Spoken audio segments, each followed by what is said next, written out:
Welcome to another video. और आज की वीडियो में हम बात करेंगे डॉक्टर स्टोन के सीजन 4 के ट्रेलर के बारे में, जिसका ट्रेलर सच में काफी कमाल का है, जिसमें हमें कई सारी नई चीजें देखने को मिलती है। और ये सीरीज कब से आपके लिए अवेलेबल होगी, जानने के लिए जुड़े रहिए इस वीडियो में एंड तक। तो पहले आपके लिए स्पॉइलर अलर्ट। हो सकता है बहुत सारी चीज आपको स्पॉइल कर सके सीरीज के बारे में, पर इस वीडियो में कोई भी ऑफिशियल रेफरेंस नहीं लिया गया सिवाय इस ट्रेलर के। तो जो भी अजम्पशन इसमें लगाई जा रही है वो सिर्फ थ्योरीज है इस ट्रेलर के बेसिस पर। तो शुरुआत करते हैं शुरू से डॉक्टर स्टोन की, जो एक ऐसी कहानी जो सवाल उठाती है इंसानियत के वजूद पर। मतलब बहुत सारी चीजें जो आप आज कर पाते हैं, क्या आप वो कर पाते आज से कई सौ साल पहले जब ऐसा कुछ नहीं होता। जैसे यादगार के लिए कुछ नोट करना, हूबहू वैसा ही जैसा हम आजकल अपने फ़ोन से कर पाते हैं फ़ोटो क्लिक करके, पर बिना स्मार्टफोन के क्या आप ऐसा कर पाते? या ऐसे फ़ोन के साथ जिसमें कैमरा ही ना लगाओ, क्या आप ऐसा कर पाते? पर आखिर इसमें ऐसा होता कैसे, और ये टेक्नोलॉजी कितने समय के बाद इस कदर काबिल बन पाई है? हाँ, लेकिन ये कोई बोरिंग साइंस चैप्टर नहीं है, इसमें चीज़ें काफ़ी इंटरेस्टिंग है। इवन तो इसमें उन लोगों का इंटरेस्ट ज़्यादा आएगा जिन्हें साइंस या टेक्नोलॉजी थोड़ी ज़्यादा पसंद हो। तो इस सीरीज़ की नींव भी उन्हीं सवालों पर आधारित है कि क्या होता अगर ऐसा होता, और ये सब कैसे हुआ, ये आप जान पाएंगे इसके सीजन 1 को देखकर। तो अभी आपके पास बहुत सारा कंटेंट बचा हुआ है बिंज वॉच करने के लिए। पर खैर, अगर हम आगे बढ़े सीजन 4 की ओर, और अब तक अगर आपने सीजन 3 देखा है तो आप बेताब होंगे इस नए एक्शन को देखने के लिए। जाना जाने क्यों, कोई और भी है जो ज़्यादा एडवांस है सेंकू से, और पैरेलली ये भी एक साइंटिस्ट है जिसने बहुत सारी चीज़ें अपनी साइंस के नॉलेज के हिसाब से बिल्ड किया है।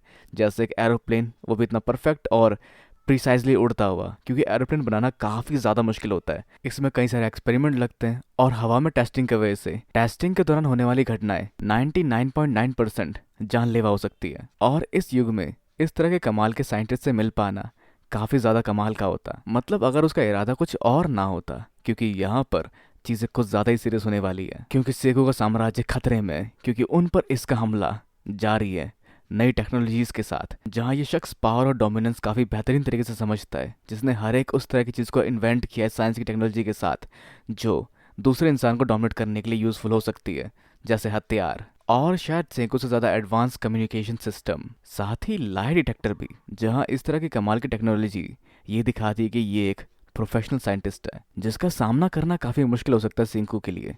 पर यही चीज़ है जो सेको को और पावरफुल बनने के लिए मोटिवेट कर सकती है, क्योंकि अब इसके साथ सेको को अपने साइंस की एबिलिटीज़ को और तेज़ी से एनहांस करना पड़ेगा ताकि वो इसका सामना कर सके, या कम से कम सेल्फ डिफेंस कर सके। तो चलिए बढ़ता मेन स्पॉइलर वाली बातों की ओर, जो सारी चीज़ें बस अजम्पशन है। तो अब तक के ट्रेलर के हिसाब से हम देख पाए कि इनकी सेटिंग एक नई जगह के बारे में है, जहाँ ये एक नई जगह जाने वाले हैं सुकासा के साथ इस दुनिया को एक्सप्लोर करने के लिए, और शायद कुछ और नए रिसोर्सेज पाने के लिए। साथ ही इनका गोल पेट्रीफाइड करने वाली डिवाइस को दोबारा ठीक करना भी होगा, क्योंकि लास्ट सीजन तक उसकी बैटरी काफ़ी हद तक कम हो चुकी थी, या यूं कहें कि डेड हो चुकी थी।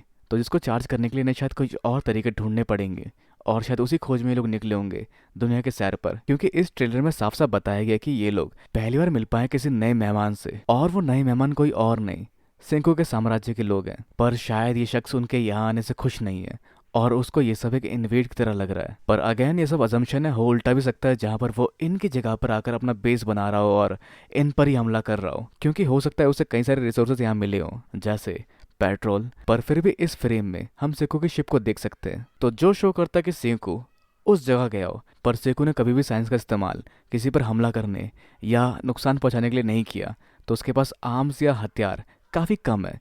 पर उस सब को देखते हुए सेको भी तैयार है इस बार हथियार बनाने में, और कुछ और ब्रेक थ्रू टेक्नोलॉजी बनाने के लिए जो उनकी टेक्नोलॉजी को आउटशाइन कर दे, जो फिलहाल अपने आप में काफ़ी हद तक एडवांस है। और वो लोग इस पर भी नहीं रुके, वो और भी चीज़ें रिसर्च कर रहे हैं, जहाँ उनके पास कई सारे ब्रेक थ्रू टेक्नोलॉजीज हमें देखने को मिल सकती है, जैसे एक आम सी वेल्डिंग करने वाली मशीन, और भी डायग्नोस करने वाली मशीनें जो लिटरली मशीनें हैं। और इस सब को लेकर कई सारे सवाल हमारे सामने आते हैं कि वो इस सब को चलाने के लिए किस तरह के फ्यूल का इस्तेमाल कर रहे हैं।